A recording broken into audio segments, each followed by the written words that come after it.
Hello, it's Bobi, aka Paginator, and we're going to be doing a reading vlog.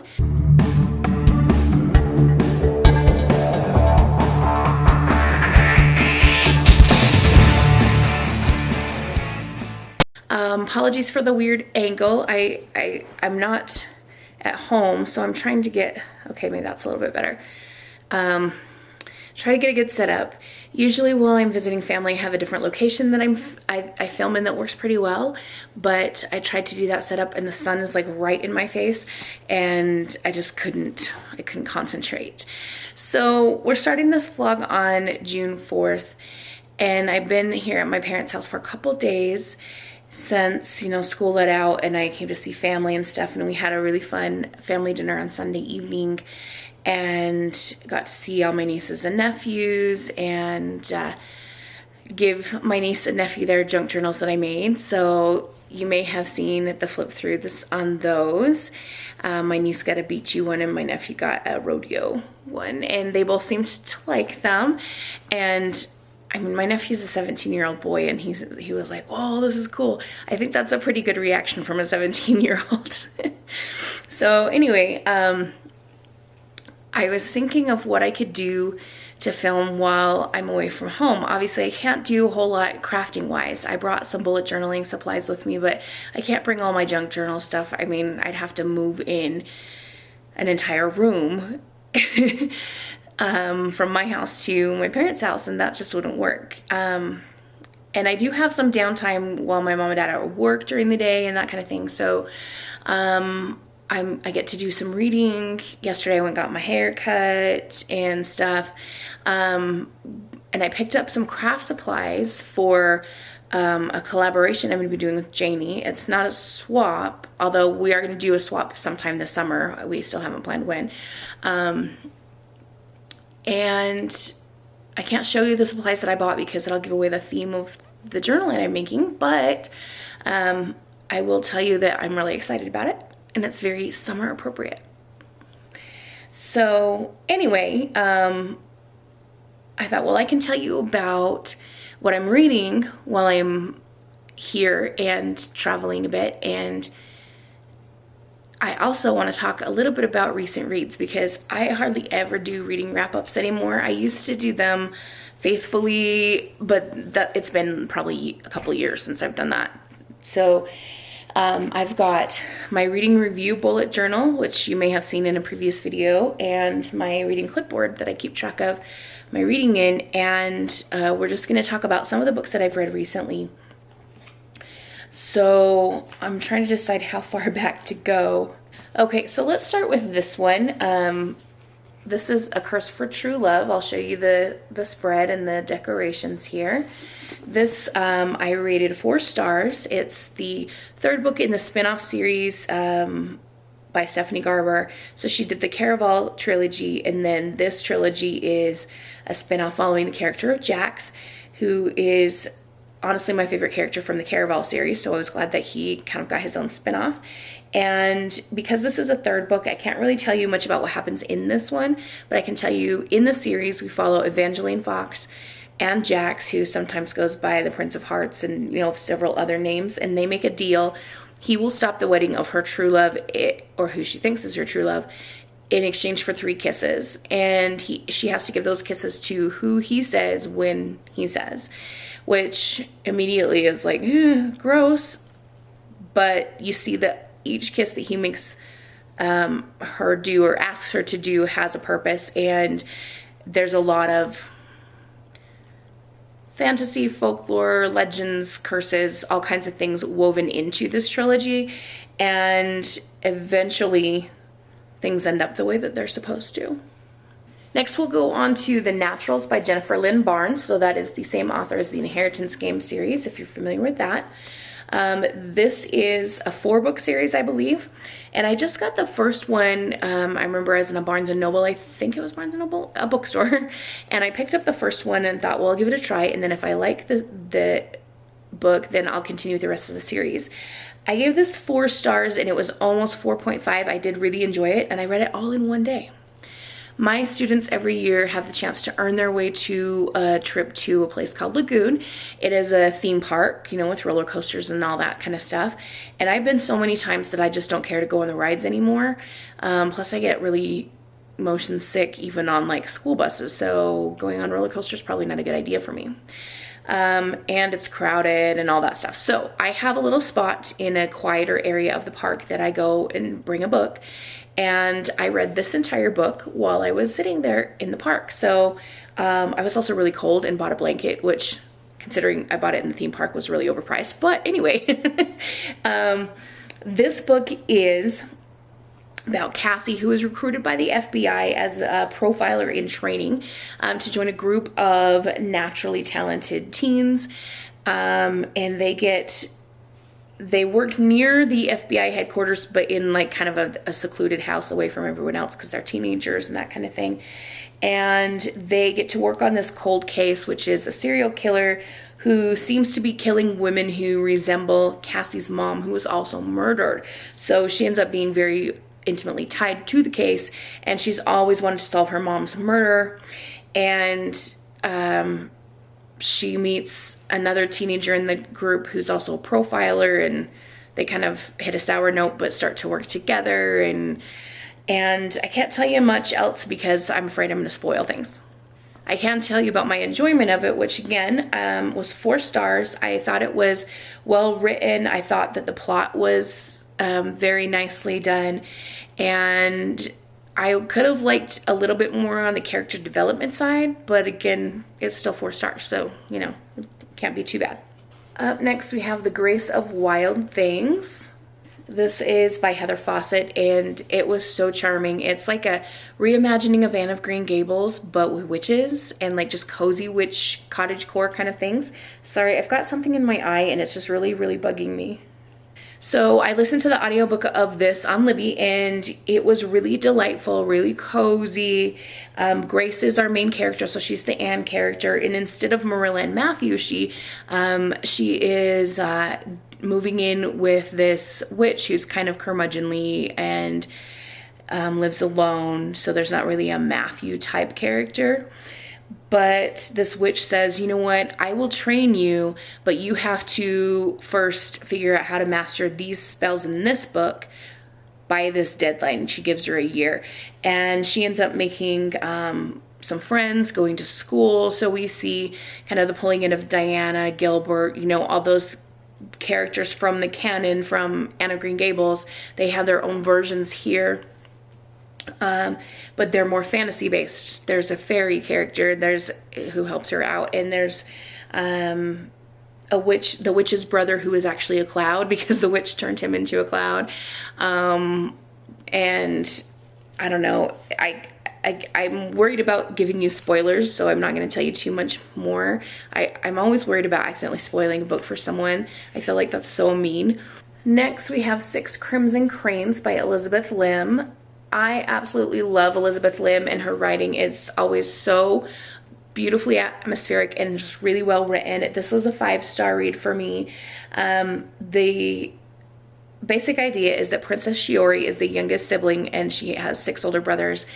And she has magic in her veins, and the brothers do not. Like, it's unknown that she actually has this magic. Her stepmother, Reikama, she gets angry at Shiori, and because what happened was that Shiori's betrothed and his father were going to come and they were going to meet, and she didn't show up. And so stepmom gets mad. She turns the brothers into cranes. They're these white cranes with this red crown on their heads, and Shiori isn't allowed to speak. Any word that she speaks will kill one of her brothers. Like if she speaks 2 words, 2 of her brothers will die. And so she is now muted. She has this bowl magically sealed onto her head, which is a signifier of her curse. And she ends up on this kind of quest, adventure kind of thing to try to figure out how to find her brothers, because they're now off flying, living as birds. But then they can shift back into humans in the evenings or something. Anyway, it's a lot. There's a lot of things happening. There's also a dragon shapeshifter character that we meet. It was an audiobook that I listened to, although I do have the book physically in my library, and it's just been there for a while, so I saw it on Libby and I thought, yes, let's listen to it. And I don't know, the world building that Elizabeth Lim does is just awesome. Shiori's quest to save her brothers and undo her curse is just really well done, and there's a little bit of romance built into the story as well. So it does leave it open for the second book, and I'm going to be listening to that soon because I have it reserved on Libby. It's called A Dragon's Promise, and it's not reserved anymore. I have it downloaded, but I have to finish my current listen first before I can get to that one. Up next is my favorite book of the month of May, Yours Truly by Abby Jimenez. This is the second book in her Part of Your World series, and you can read these series as standalones. They just have interconnected characters. This one is about Brianna and Jacob, and they're both ER doctors, and it's a fake dating trope. Jacob, I saw myself in him so much. He has social anxiety, and it helps him a lot to know things like, okay, when I get to this social engagement, where am I going to park? What am I going to be expected to do? How long am I expected to stay? How many people are going to be there? All those things. Like, it helps. I'm struggling to find the right words. It helps so much to know what you're going into first. I struggle with that with social engagements. If somebody invites me to sit down and play a game and I don't know the rules, I'm like, no, because I don't know the situation. There's just a lot there, but also the love story between these two is just lovely. Abby Jimenez is a great writer. I've so far now read 3 of her books, all of them given 5 stars. The book that's next in this journal is the 3rd one of hers that I read, which is Just for the Summer. So I read this at the end of May, even though it's on my official June TBR, because I finished all my May books and I'm like, might as well start.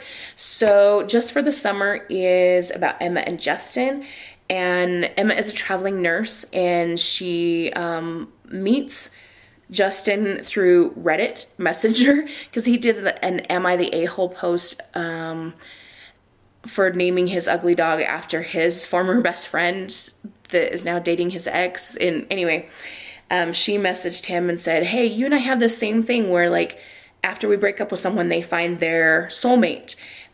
And I didn't think anyone else had this curse but me. And so they start talking a bit, and they decide to maybe date each other and see if that will break the curse. And so, of course, they're going to fall for each other. But it was a lovely romance. Also gave that one 5 stars. Okay, I keep trying to get this at a good angle, and the thing that my camera's sitting on isn't super stable, so I'm apologizing. The next book I'm going to tell you about is Most Ardently. This is by Gabe Cole Novoa, and it's part of a YA series called Classics Remixed, or Remix Classics, and it's by several different authors. I've read another one, which was the Romeo and Juliet one, called Teach the Torches to Burn. This one is a remix of Pride and Prejudice, and, sorry, the stupid camera, it's throwing fits. So it is a queer retelling, and we have our main character, Elizabeth.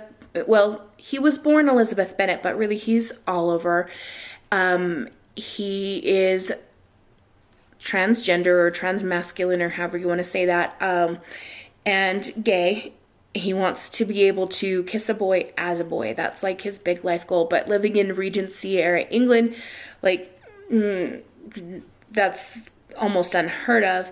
And what he discovers is there's this whole underground society in London of people who are similar to him. They're boys who like boys, or girls who like girls, or girls or boys who are mistaken for the wrong gender, is how it's phrased in the book. We would know that as transgender, or, that kind of thing. And he learns about Molly clubs, which are these clubs that really did exist during that time for queer people to be able to go and be together and not be afraid. In the afterward notes to the book, the author did mention that they really were around during the Regency times, these Molly clubs, but then when the Victorian era started, everything like that just kind of got super shut up and hidden, and it was a really hard time to be queer. it's still not all that easy, and we're in 2024. But anyway, in the Pride and Prejudice part, I have to tell you, I really love the way that this author redid the story. Now, I am a Jane Austen stan. I love her so much, and nothing can ever beat the original. However, there are a lot of retellings out there, and this honestly is one of my favorites. I did give it 5 stars because I thought the retelling was so well done. Not only do we have the queer aspect, but we also have a situation, and I'm not going to tell you how it happens, but the Collins and Wickham characters get some justice. And, oh, if you know the original, you know that they're both pretty awful people, especially Wickham. And yeah, it's just good. And the parents, Mr. Bennet especially, the way that he's so supportive of Oliver when Oliver comes out to him and says, I'm Oliver and I'm your son. And he just says, of course you are. But he's just so supportive and such a good parent to Oliver, and I just loved it. So do I love it as much as Pride and Prejudice? No, never going to. But I loved the way this author did it so well that I did give it 5 stars. So the only other book I can tell you about is also a queer Jane Austen retelling. I don't have a bullet journal spread to show you because I just finished the book last night and I didn't make the journal review spread yet. This one's not as highly rated. I will pop a picture up here for you to see. It is Emmett by Elsie Rosen, and this one ended up 3 stars for me. It is an Emma queer retelling where the main character is Emmett instead of Emma, and he's trying to find a boyfriend for his hookup buddy, his friends with benefits buddy, Harrison, who's the Harriet Smith character, and Emmett thinks, well, I put Taylor and Wes together and they're happy, so I must be a brilliant matchmaker. I'm going to find someone for Harriet. And he didn't really put Taylor and Wes together. He just told them to ask each other out because he noticed they liked each other. But anyway, if you know the story of Emma, you know that she's not really a brilliant matchmaker. She just kind of got lucky one time, and so she's trying to fumble her way into finding a match for her friend. And so this Emmett kind of does the same thing. The reason it kind of got a lower rating is Emmett doesn't want to be in a relationship because his mom always said that people's brains aren't done developing till they're 25. So he keeps saying, I can't be in a relationship till I'm 25 because if I'm there in one beforehand, I'm going to mess it up and everything. And his mom passed away several years ago, and he's clung on to that number. As someone who studied development of teen brains, I can tell you that's generally true. Oh, sorry, my hand is messing up the camera. That is generally true, that it's about age 25, 26, such that the brain finally stops developing, but it's not like you turn 25 and then on your birthday, the brain's like, ooh, ready to go. And also, like, tons of people date and stuff before their brains are done developing. Like, why? It just was kind of annoying how he kept going back to that, but my brain isn't, my brain. And I really couldn't wrap my head around the logic of that, even though that's something his mom had said. I still just, like, I still don't get it. Another thing that caused me to rate it a little bit lower is the overabundance of queer characters. Now, I'm not saying that this couldn't happen, but we have about 10-ish characters that the story kind of revolves around, and only 2 of them aren't queer. If it's like a group of teens in high school and they're all in the LGBTQ club or whatever, of course, they're all or almost all going to be queer. But like when you start pulling in parents and other characters that aren't part of that group, and 80% of them are queer, I just don't know if that's realistic. I don't know if that's realistic or not. I've never seen the numbers play out like that, but I do come from a very small conservative town where queerness is often hidden and that kind of thing, so I really don't know. I'm probably wrong. I don't know. But anyway, the plot felt a little bit like rushed for me as well because it's a very short book. It's not even 300 pages, and to try to fit in all the elements of a Jane Austen plot in less than 300 pages some things are going to be rushed, so yeah. So that brings us to today. I'm going to be starting a new book. I think I'm going to start Skandar and the Chaos Trials, which is the third book in the Skandar series. And I also am listening to a really good audiobook, which is First Frost by Craig Johnson. Excuse me. It's the 20th book in the Longmire series.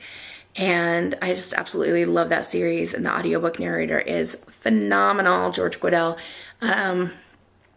So if you like mysteries, check out the Longmire series. It is adult mysteries with a Western twist because it is primarily set in Wyoming. And anyway, yeah, I'm going to go do some reading and or listening, and I'll check back in with you later. Hey there, it's been a couple days. This is now Friday, and I think I last filmed on Tuesday. So my back went out. That's fun. It's still out. I'm in pain. I've got, I borrowed my sister's TENS unit because for some reason I left mine at home, and it's a 3-hour drive to get back to my house. So I borrowed that, and I've been icing it and doing all kinds of things, and it's really, really sore, but I'm still able to like mostly function. Later today, I'm gonna be going in to have lunch with my mom and my grandparents, and then I might go back into town because my nieces have a final performance for their horse camp today. So I hope that my back's able to get me through that. I've been going to nephew's baseball games, and they had a little kids rodeo yesterday. The youngest two competed in. The oldest nephew has high school state rodeo finals next week, and I really, really need my back to be in good shape for that because it's a lot of sitting and watching the performances. But you know, we'll see how that goes. So let's talk about reading. Where did I last update you? I think I was still halfway through the Craig Johnson book, the Longmire book. Yes, so I told you about Emmett, the Emma retelling. So let's talk about First Frost. Here is my bullet journal spread. The stickers have absolutely nothing to do with the book, but they were cute and I decided to use them. They're little animals with funny hats on. And then we have a kid in a boat with some more animals. There's a good look at the book cover there. And you probably also saw that I rated this one 5 stars. It was just phenomenal. Craig Johnson, I mean, this is the 20th book in the series. You know that just naturally makes common sense for an author's writing to get better and better as they continue to write more. But I've always, since book 1, loved the quality of his writing. Sometimes he phrases things, and I can't think of a good example right now, but as a writer, I think, oh my gosh, that is the absolutely perfect way to say that, and there's no other way to do it.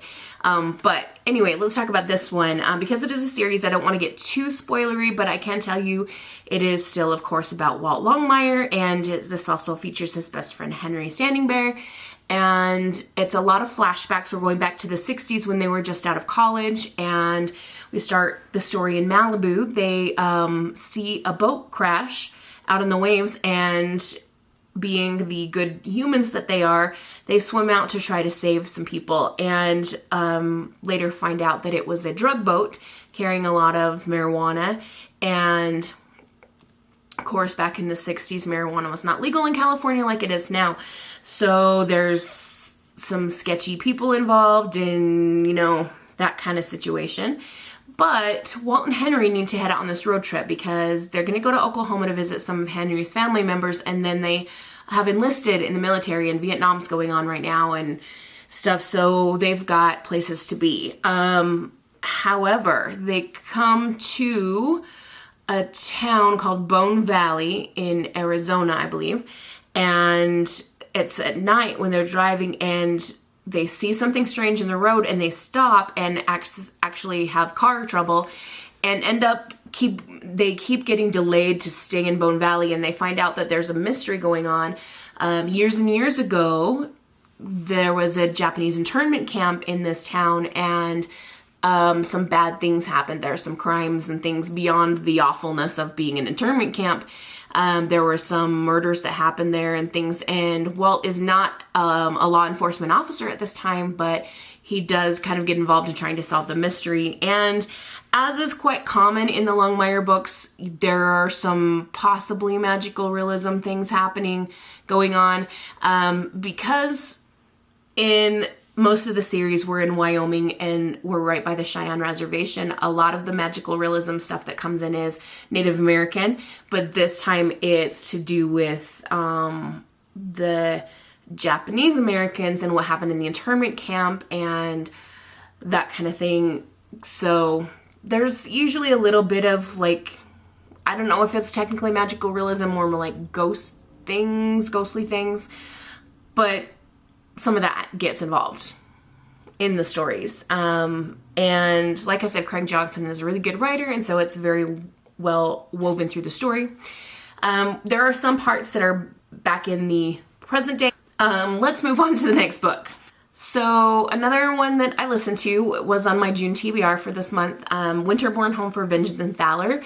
There are currently 2 books out in the series. I don't know if it's going to continue beyond that, but Allie Carter is the author, and she is someone that I've read from before and quite enjoyed. This is a middle grade mystery series, and we follow April, who, after an unfortunate mishap at a museum where it gets burned down, April is brought to this kind of big creepy mansion called the Winterborn Home, and other orphans live there and they attend school there and that kind of thing. And April is insisting that she's not like the other orphans because her mom's coming back for her someday. She left her this special key and a note saying that she'd be back to get her, and so she's just certain like she's not a regular orphan. You know, kind of like Annie in that story, she had the locket from her parents. April's got this key on a necklace, and it just so happens to have the Winterborn family crest on it, which is the family who owns the home where she's living.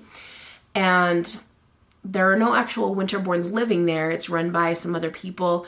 And the Winterborn heir, Gabriel, has been presumed dead or at least missing for a long, long time. And the uncle, who's like the spare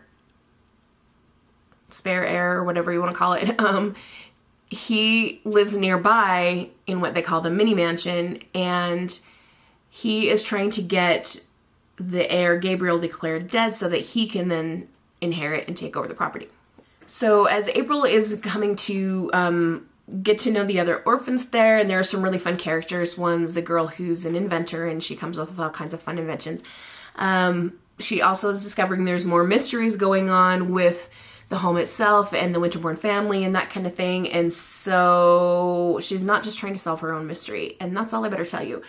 I have checked out the sequel on Libby, and I'm going to be listening to that soon. But I got to finish my current listen. I have been hitting the audiobooks hard recently, which I gotta say has been very fun.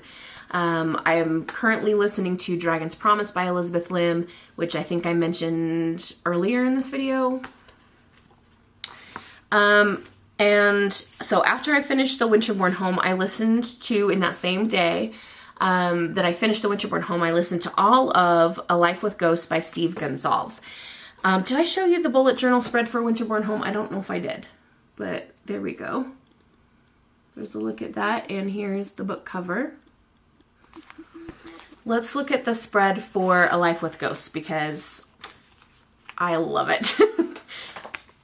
I had so much fun with this one. So we got lime green accents here because we got lime green on the cover. There's Steve. If you don't know, Steve is a member of TAPS, the Atlantic Paranormal Society, and he was on the show Ghost Hunters and Ghost Nation, and he's a paranormal investigator, has been for all the time. And this is his kind of memoir about his favorite places to investigate, and also talks about how he got into paranormal investigation. His early days, he got to work with Ed and Lorraine Warren, which if you are into paranormal investigating at all, you know those names. They're the couple whose investigations have sparked The Conjuring and those films. Anyway, but most of it is spent talking about the locations that he has investigated and some of his favorites, like Waverly Hills, the town of Tombstone, Alcatraz Prison, the Myrtle Plantation, and several others. And he also mentioned a documentary that he made called The House in Between, which is available on Tubi. I watched it, and then the credits were wrapping up, it said, starting in like 10 seconds, part 2. So there is a second part. And now I'm currently in the middle of watching that, and I want to get back to it because I would like to finish it before I go into town to have lunch, but I don't know if I've got time to do that. Anyway, I'm rambling. But in the documentary, they're investigating a house that's had crazy, crazy paranormal activity for years and years. But anyway, back to the audiobook. It was really fun to listen to the audiobook because Steve is the narrator, and when Ghost Hunters first came out, like, I watched it religiously, like constantly watched the new shows when they came out every week, watched the live things they did on Halloween, like all that stuff. And they still have a newer version of the show that's on Discovery Plus, and you can watch all the back shows and stuff too that they're doing. But he and Jason from Taps still investigate together, and Dave Tango and all the people. So if you ever watch that show, this would be a fun audiobook to read because you get to hear about some of the locations they did on the show, as well as some of the people that you met, like Tango, Steve, Jay and Grant, Dustin, you know, who else did he talk about in there? Several people. But yeah, it was a good read. I rated it 4 stars in total. It's hard for me to give nonfiction 5 stars. I don't know. I think I'll Be Gone in the Dark is the only nonfiction I've ever given 5 stars. But yeah, there we go. So I think I've caught you up on my reading. I am currently listening to A Dragon's Promise and then physically reading Skandar and the Chaos Trials. I haven't gotten very far on that because I've been doing so much with audiobooks. Recently I've been putting together puzzles while I listen and that kind of stuff. But I do want to try to get some more read physically because I'm only on like page 27 in that one, and it's driving me nuts. I need to like get through it. But yeah, I'm gonna go watch some more of that documentary and then head in and have lunch with my mom and grandparents, and hopefully my back will get feeling better. So I'll check in with you a little bit more later, and also might be doing some book shopping. I don't know, might be doing some thrifting before this vlog is over. When I head to stay at Rodeo, I will be staying in a really, really cute, for 2 nights, really cute Airbnb place that I got. So I'll do some filming in there. And yeah, I'll check back in a little bit. Hello, we're in the car. It's Friday and I'm gonna go hang with my grandma. I'm gonna stay the night with her. She's 92 and we're just taking turns staying with her. She can't stay by herself. But before I go there, I'm doing a little bit of shopping. I went into the antique store and it's super, super crowded in there. So I didn't think that bringing a camera in would be good logistically, but I wanted to show you a couple things I found. So we have this book here, Book Trails to Enchanted Lands. It's like a children's book. This is gonna be a gorgeous cover for a junk journal. And then I got a bag of buttons. I know I recently got a bag of buttons at another thrift store, but there was one in particular in this bag that just was calling to me and I couldn't walk away from it. So it was this silver one. Let's see if I can get you a good angle on it. That silver one right there. And you know, you can never have too many buttons if you're a junk journaler. And then I also got a few magazines. These are all vintage magazines, and I thought my grandma could help me go through them and pick out old images and stuff to use as focal points. So we have Saturday Evening Post from 1938. She was only 7 years old at that time. We have Saturday Evening Post from 1961. So she was a mom at that time. And then we have a Life magazine. Let's see. Do we have a date on this one? March 1962. So that'll be fun to go through with her, and it'll give her some something to do with her hands, and maybe it'll get her talking about some of the good old days kind of thing. So up next I'm gonna go to Hobby Lobby, and then I need to get some dinner before I go to Grandma's house. She's actually at a hot springs swimming, or soaking in the hot tub anyway, not swimming, and she'll get back to her house and hang with me for a little while before she goes to bed tonight. So let's keep our fingers crossed she sleeps through the whole night, because at her age it's back to like hoping for sleeping the whole night like a baby, but you know, that's kind of what happens at the end. Yeah, I guess it's off to Hobby Lobby now.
Hey there, I am now in my grandma's house. She's not here yet. She's still at her swimming and adventure, hot tub adventure, and she'll be here hopefully soon. Anyway, I'm not going to show you what I got at Hobby Lobby, because most of it is for a secret project that you don't get to know about right now. Yeah, should we look around Grandma's house since we're here and we have some time? Let's do that. So here is her living room, and this, I'm not going to zoom in on faces, but this is the tree that has all of her kids and grandkids on it.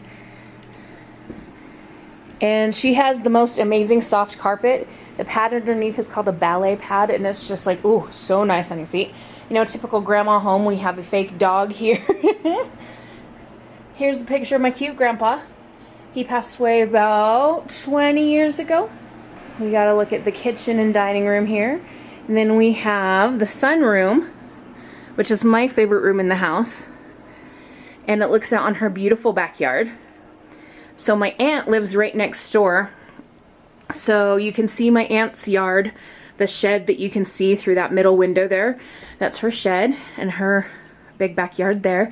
So they just take care of the yard for Grandma. And they have a gorgeous garden through there. They, in a few months, that'll be full of vegetables and fruit and all kinds of yummy things. Here's a picture of when Grandma rode an elephant. She's the cute white-haired lady in the middle there. And this is a picture of the house that we all visited when we were kids and they lived in, and this is a brick from the house. The city tore it down, but they let us take a few bricks, so we had those kind of fun keepsakes made. Here's some more typical grandma stuff. Curio cabinet. China cabinet. Do you guys want to see the one thing that I want to inherit? It's technically already mine. Let's go downstairs. These stairs are quite steep and my back is still in pain, so I'm going slow. So this is the room where the kids play. And this dollhouse that you can see right here is mine. Grandma and Grandpa made it for me when I was a kid, and it used to have an elevator that went up the side. You can see where that metal piece is right there. It would, and there's another one here. It's got magnets, so the elevator would stop at each floor and grab onto the magnets. And this was in my house, of course, for a long time. And then when we grew up, we gave it back to Grandma for the grandkids to play with. And it's been beaten up and written on and drawn on and all kinds of stuff. So I just want to refurnish it and give it to my eldest niece. This is the room that I'll be staying in. It's got this cute quilt overhead. Here's my suitcase. This is Grandma's room. She's got herself a little keyboard here. Pictures. Let me show you my favorite pictures. So this is Grandma and Grandpa. And look at them. Look how cute they are. Ooh. I have digital copies of these that I'm going to be making a junk journal with them at some point. And this cute picture of them cuddling. She had a song printed over it called Please Love Me Forever. Words and music by Ollie Blanchard and Johnny Malone. That will have to go in the junk journal too. So if you can't tell from all the pictures in Grandma's room, she's still very much in love with Grandpa. Rightfully so. He's an amazing person. One of the best people I ever knew. And she's really excited to go be with him again. We thought we were going to lose her about a month ago, and she's just keeps hanging on. So there must be some purpose for why she needs to be here. Maybe it's to teach us all to pull together and help. I don't know. But yeah. That's going to be it for a bit. I'm going to sit here and read till Grandma comes, and I'll check back in with you maybe tomorrow or Monday. Hi, it's Monday morning. So last time I was with you, it was Saturday evening, and I was waiting for my grandma to get back to her house.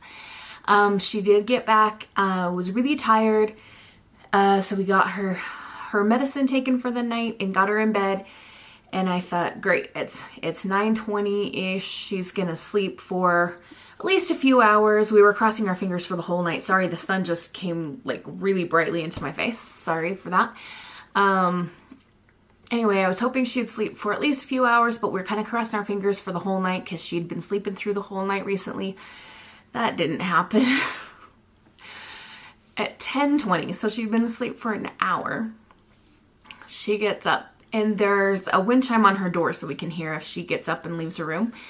And at 10:20, she was up, and I said, Grandma, you've only been in bed for an hour. It's time to go back to sleep. She had to walk out in the living room, look around. Nobody else is up? Nope, nobody else is up. It's time to go to bed. Okay. So she went right back in. That was the easy one. At 1 o'clock in the morning, she was up, and she was dressed. Shirt, pants, socks, shoes. Like, Grandma. Oh. So, the gal who lives in the basement downstairs, because Grandma like takes in people and stuff all the time. Bless her heart. She came up, she heard us, me and Grandma talking, and she came up and helped me convince Grandma that it was actually 1 in the morning and she had to go back to bed. We found out what was going on was her bathroom clock. The battery had died, and so she was convinced that it was 6:45 and she needed to be up and moving. I showed her my phone. I showed her her alarm clock on the bedside table. She wouldn't believe those. So finally, between the two of us, we got her convinced it was time to go back to sleep. And then I heard her up and moving around 2, and then again at 2:45, but she didn't come out of her room. So of course I got no sleep during this time because I was just on high alert, like, because, oh, bless my sweet Grandma. I did get quite a bit of reading done during the day on Sunday, when I wasn't half asleep myself. I am still reading Skandar and the Chaos Trials. It's a 511-page book, and I'm about 100 pages away from the end. Sorry, I keep trying to move to avoid the sun in my eyes. I really don't want to move to a different spot to film. I apologize, because it's probably annoying to you guys. I'm trying not to squint. Anyway, this book is really enjoyable. It is a middle grade series about unicorn riders, and I've talked to you guys about this series a couple of times before. So I won't go in too deep, but I will just say that it's really fun to revisit this world, and the character development is really shaping up, and there's some elemental magic things happening in this book that's really fun. Competitions, that kind of stuff. One other thing I'm going to show you before I go. While I was in town, I found this book at Joann's. It is called Junk Journal Cutouts, and it was regular price $18.99, and it was 20% off at Joann's. And what it is just full of things to fussy cut for junk journals. It's just one-sided on the print, so for example, if I wanted to cut out some of these florals here, see, there's nothing on the back side. So I could just cut out the pieces that I wanted and use them. There's lots of floral botanicals. We've got some butterflies, mushrooms, animals, vintage paper looking things. Here, I'll show you this one. I'm not going to hold up all the pages because my back is still in a lot of pain, and I just don't feel like, you know, sitting in this painful chair for a long, long time. But here, I'll show you one more page. This one has some tickets on it. So I saw this and I'm like, you know what? I can't not buy this, because if I don't buy it, then I will be thinking about it for days and days. So I had to. Also, in terms of reading, sorry, this little portion of the video is all scattered all over the place. I am still listening to The Dragon's Promise by Elizabeth Lim. I do have something exciting tonight. My nephew is competing in the Idaho State High School Finals Rodeo, and his first go-round for steer wrestling is tonight, and I'll be going up to Pocatello, Idaho. It's just a couple hours from here for his performance, and then I'm going to come back. And then I'll go back up when he rides again on Thursday. So, yeah. I have a really, really, really cute little house that I rented to stay in on Thursday and Friday night. Me and my cousin Jess are going to split it, and it's just a darling, darling house. So I will, of course, include pictures or video or something to show you that when we get to that point in the week. But that's going to be all for now, because, again, my back hurts and I don't want to sit in this chair anymore. So we'll see you in a little while. Hello, it is Tuesday, and I'm just going to do a quick reading check-in today. So, since speaking with you, I finished 2 books. Physically, I finished reading Skandar and the Unicorn Thief. There is my bullet journal spread for the review. I rated this one 4.5 stars. It was a tiny bit slow for me getting into it, but it is a nice continuation of the series. Oh my gosh, look at my hair. I've got a piece out this side, and this side it's like little antennae. I'm so sorry. Yeah, no such thing as a good hair day in my house, apparently.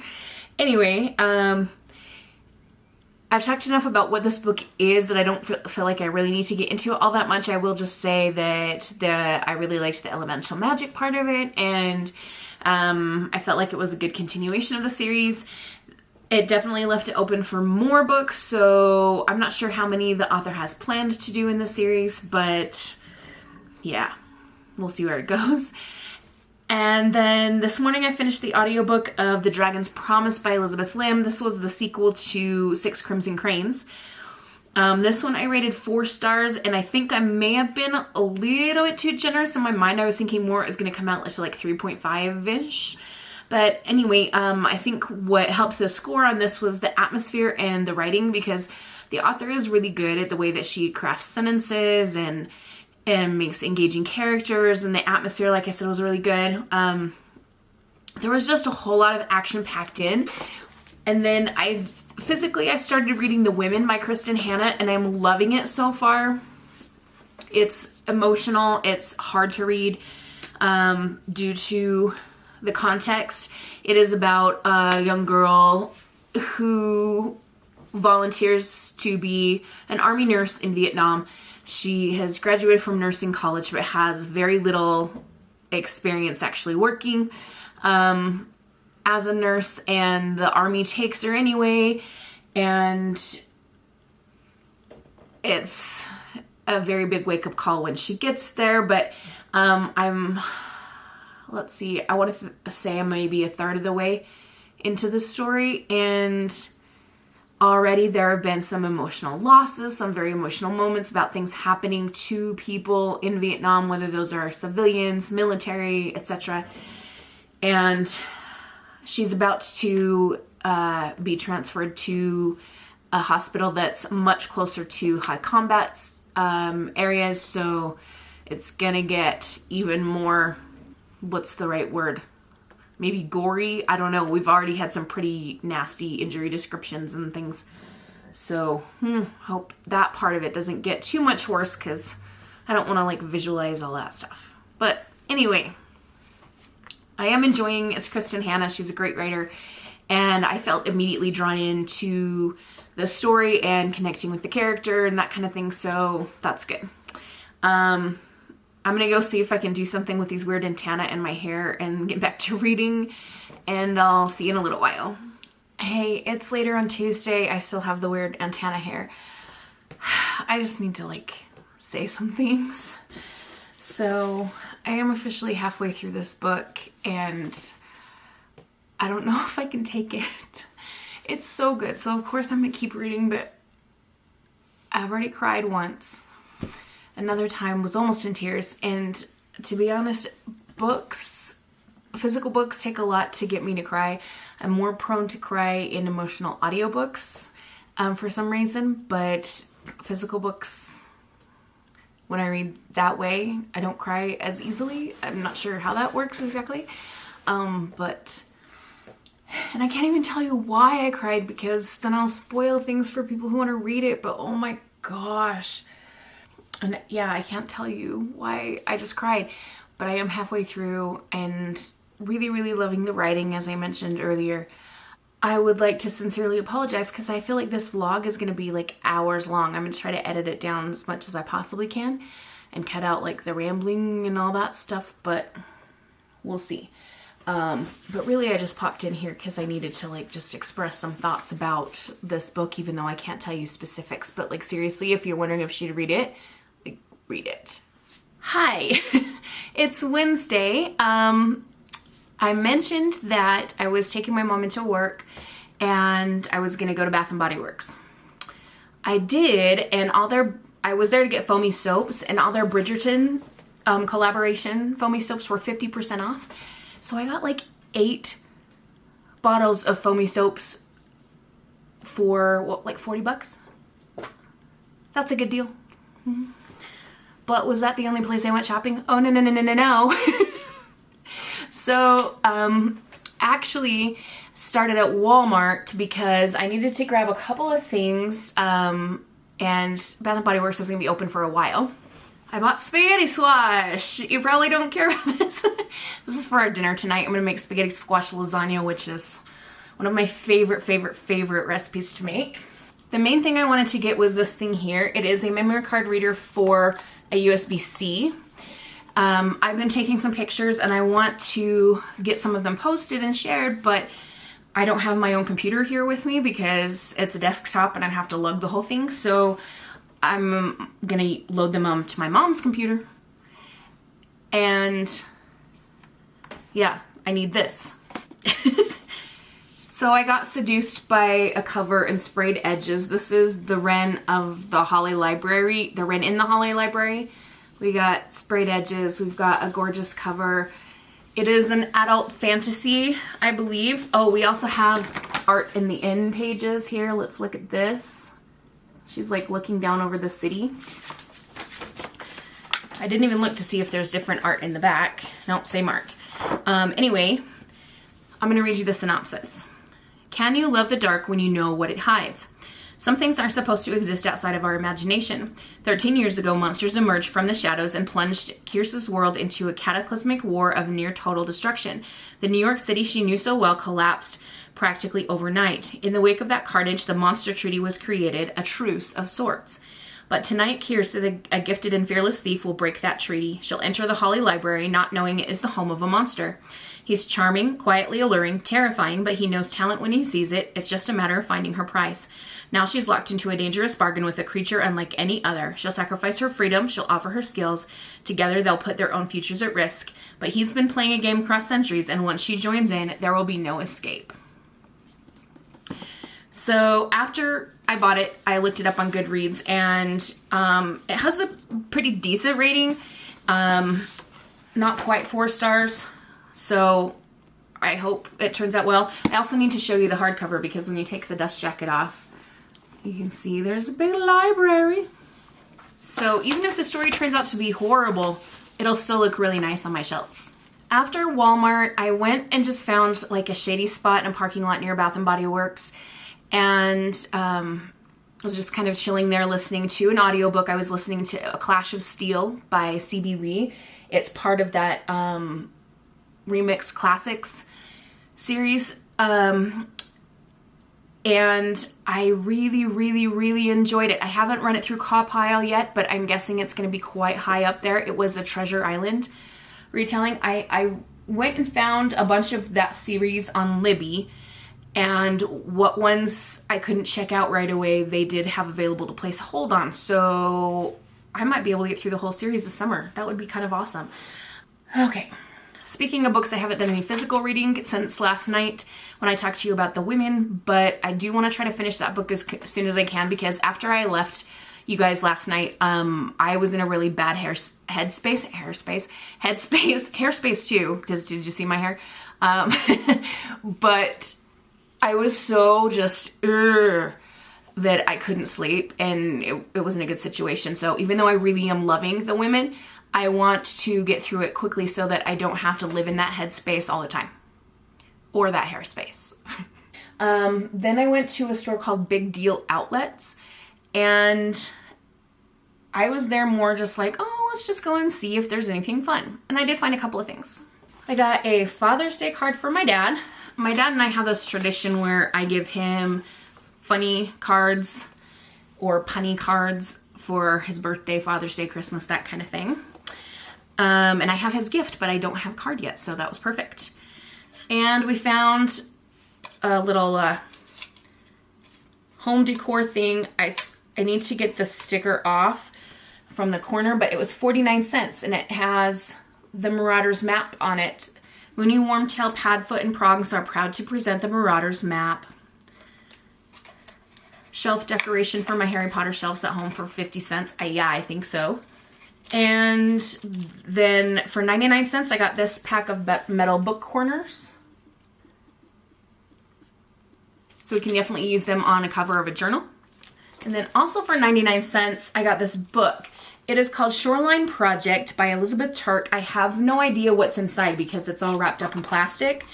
But it says on the back, Shoreline Project was an opportunity to experience a magical night where joy and laughter reminded us of the potential for camaraderie at the ocean's edge. Participants became artists, dancers, choreographers, leaders, followers, neighbors, and playful children, all fellow creative spirits under the gift of specially designed seashell umbrellas, each person transformed, becoming artwork itself. So I'm not sure what I'm going to find inside of here, but for 99 cents, it was worth investigating to see if there were any usable project pages, especially where it's near the ocean, and I haven't made my Shark Week journal yet for this year, so this is kind of, oh my gosh, there's vellum pages in here with a whole bunch of people's names on them, but still, it's vellum paper.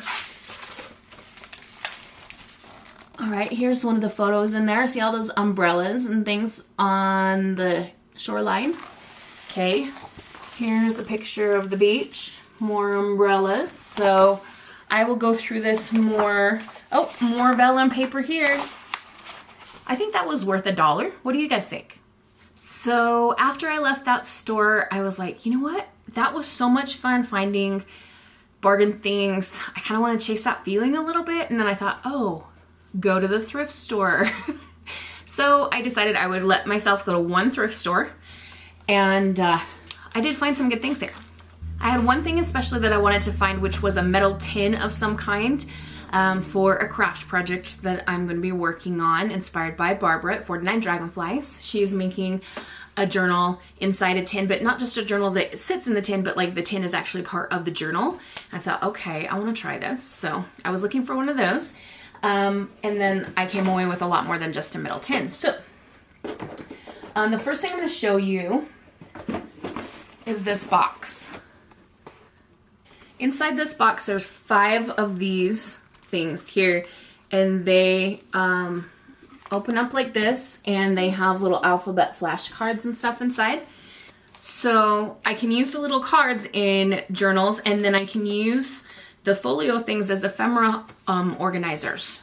So killer deal, 5 of these for $3. Yes.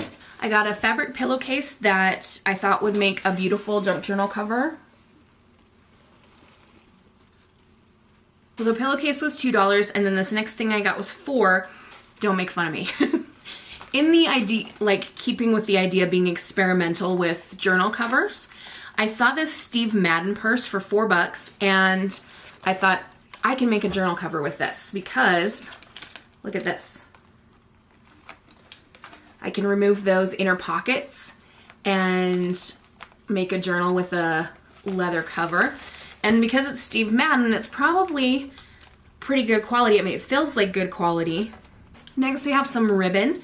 This is kind of a rosy color with some gold on it. All of these ribbons, actually 2 of these ribbons were $1. We've got this gingham. And then this one was 50 cents, so it's kind of like this periwinkle blue color. Now, also don't make fun of me for this because I have an idea. Muppet fur. It's just this long piece of like fluorescent green fur, faux fur that I thought, okay, I can use this as a trim or a cover or something. Some kind of fun, either kid kind of monster journal or what Halloween, you know, this is a color that works well with Halloween. So that was $1. Also for $1, I got this art print of this chic lady walking through the city, and it says New York. I did find my metal tins. I actually got 2. So this one is going to be more for a Christmassy kind of time. You can see it's the vintage Coca-Cola with the polar bears and stuff. And then this one is an oversized Altoids tin. So we'll try making this into a junk journal. Both of those tins were $1. I found a great big book about Beethoven right here, and it was $5, and I'm like, yeah, I don't know if I want to do that, but then I just kept thinking about it, and I ended up going back and getting it. Before I left the store, I was just like, you know what, you're gonna regret it, because look at some of these pages. Like, it's not actually antique paper, but it looks like it, and there's all kinds of paintings, old documents, sheet music, just gorgeous, gorgeous images throughout this whole book. So it will be worth it for what I paid, I believe. A couple of other books that I found. This is a book full of sheet music. Operatic Anthology, Celebrated Arias, Selected Operas by Old and Modern Composers. And I'm going to see if I can find a date on this. 1903. So just lots of sheet music paper. Another cute little picture book. This is Rudolph the Red-Nosed Reindeer, and it comes with a little record. It is a little golden book and record. So we have the record in this back pocket, and the classic story of Rudolph the Red-Nosed Reindeer.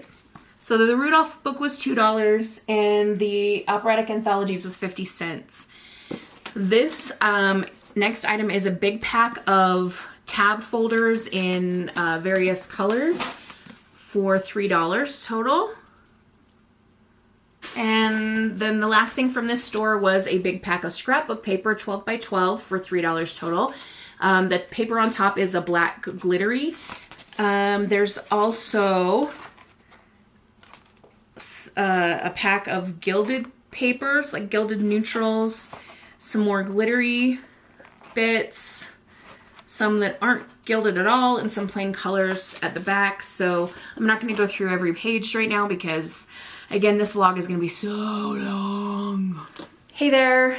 It is Thursday afternoon. I have been at the rodeo and then over to this little lake near the rodeo arena watching my nephews play in the water.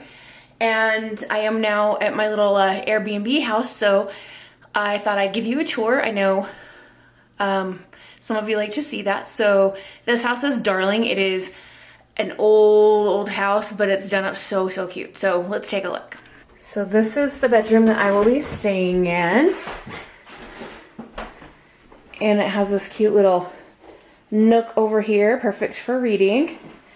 And speaking of perfect for reading, check out this bathtub. Yes, please. And a great big shower. So then we come out of here and we have this hallway. There's a little bookshelf there with some games and books. And then we have the second bedroom. This is where my cousin Jess is going to be staying. And there is a cute little secret closet in here. Look at that. Cute daisies on the wall. It's this lovely green color here. And then here's her bathroom. Ow. There was a step up there. So right off to the left, there's this built-in cabinet here that's really cute. And here's another tub shower combo. Now we're gonna go downstairs. Here's the front door. There's a hill that immediately slopes downward to the road, but I parked out back by the back door. Here is the very cute living room.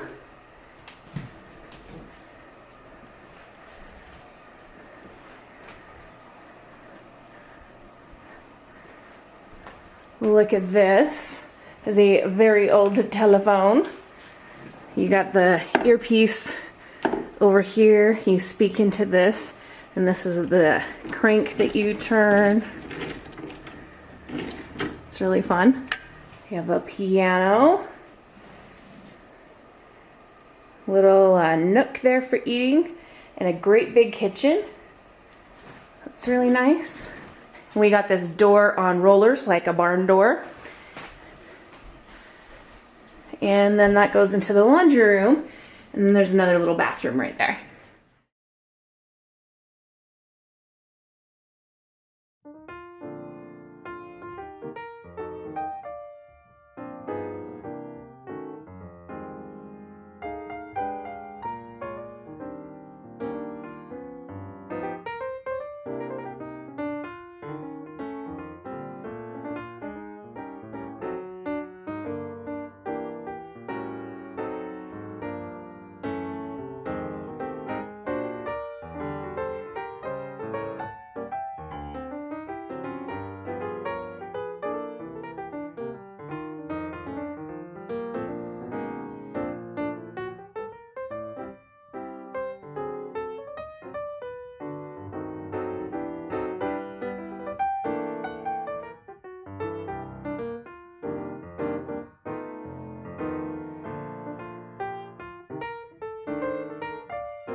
Hi, it's Saturday morning.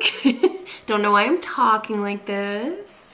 I have to crouch a little bit because in this house there's like, I don't know, I'm using what I can to get the camera set up. But anyway,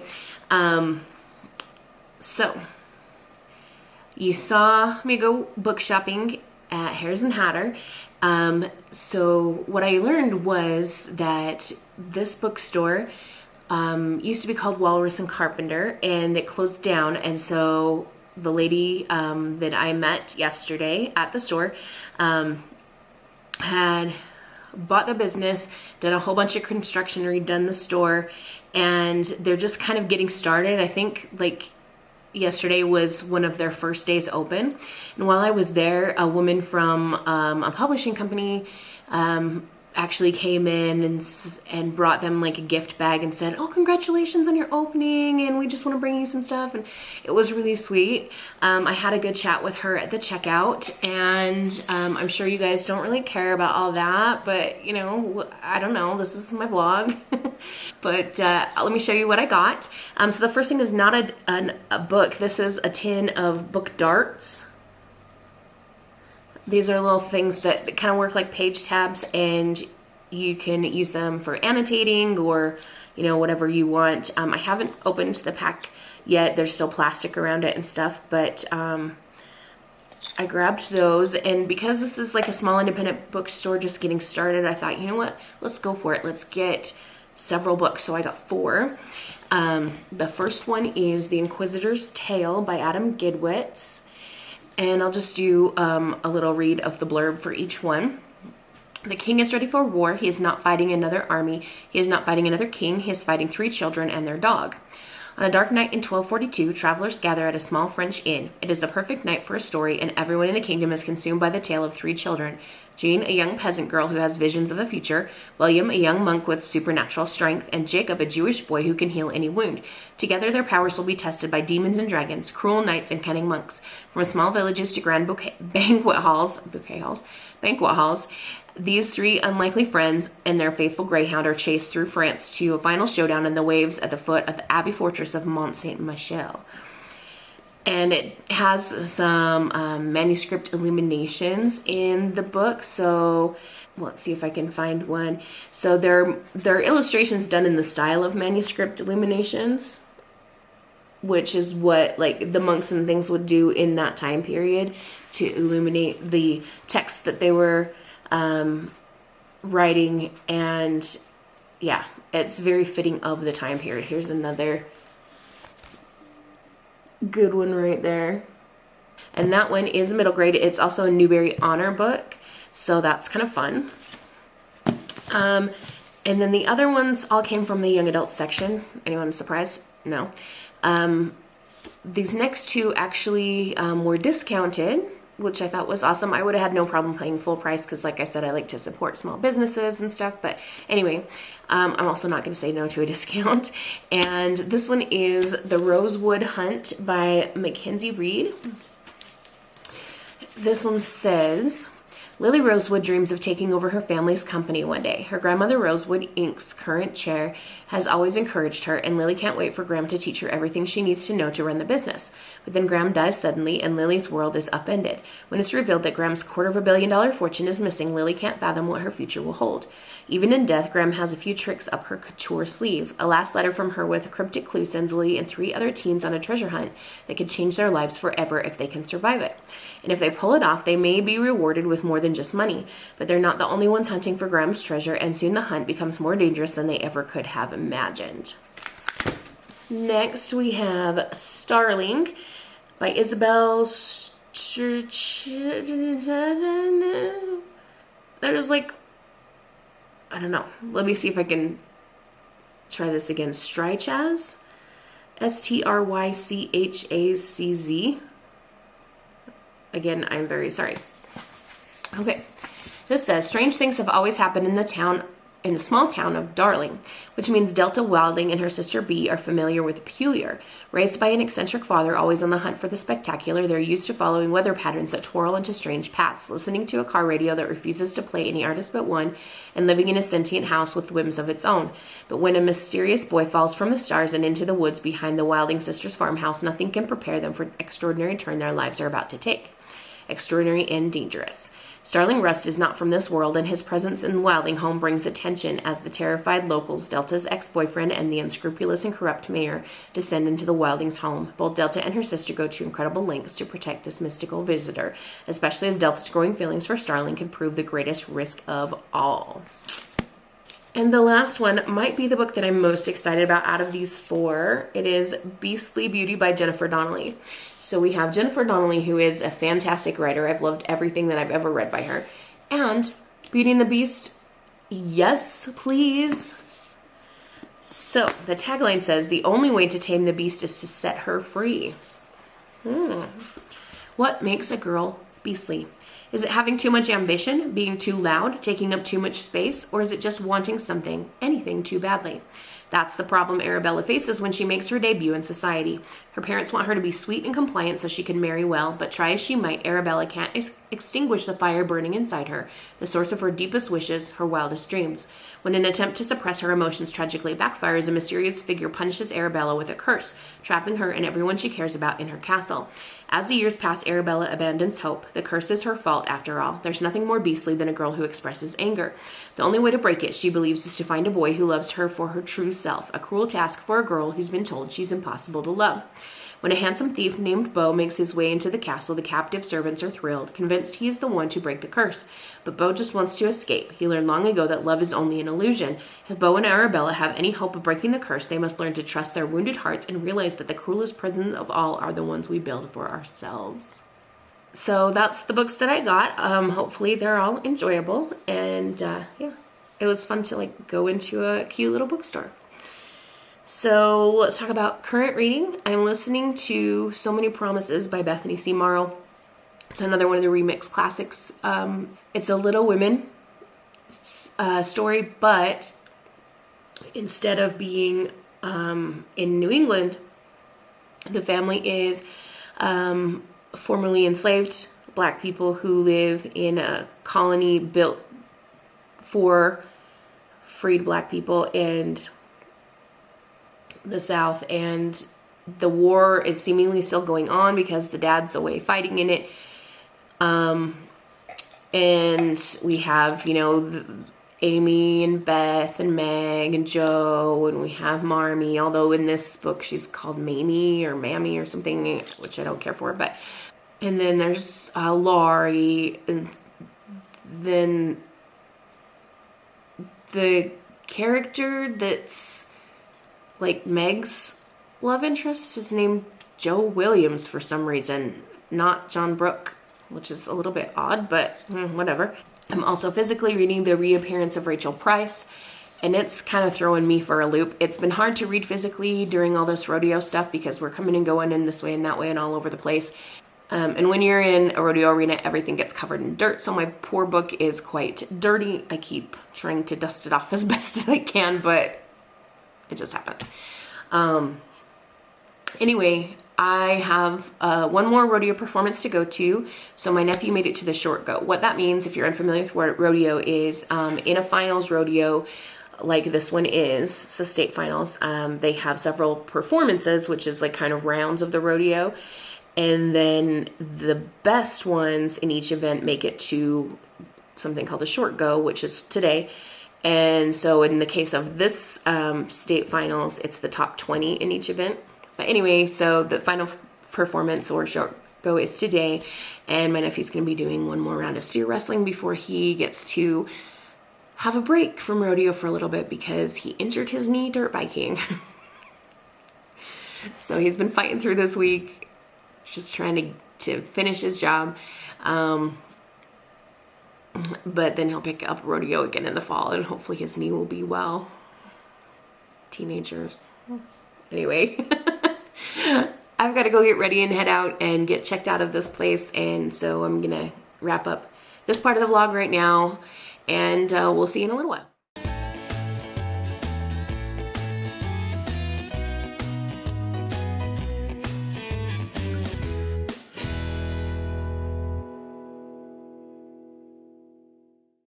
Hello, I am back at home now. After the rodeo, I came back to my parents' house and I was so tired I didn't do a thing at all. I sat on the couch and tried to stay awake. Played a little bingo on my iPad is about all.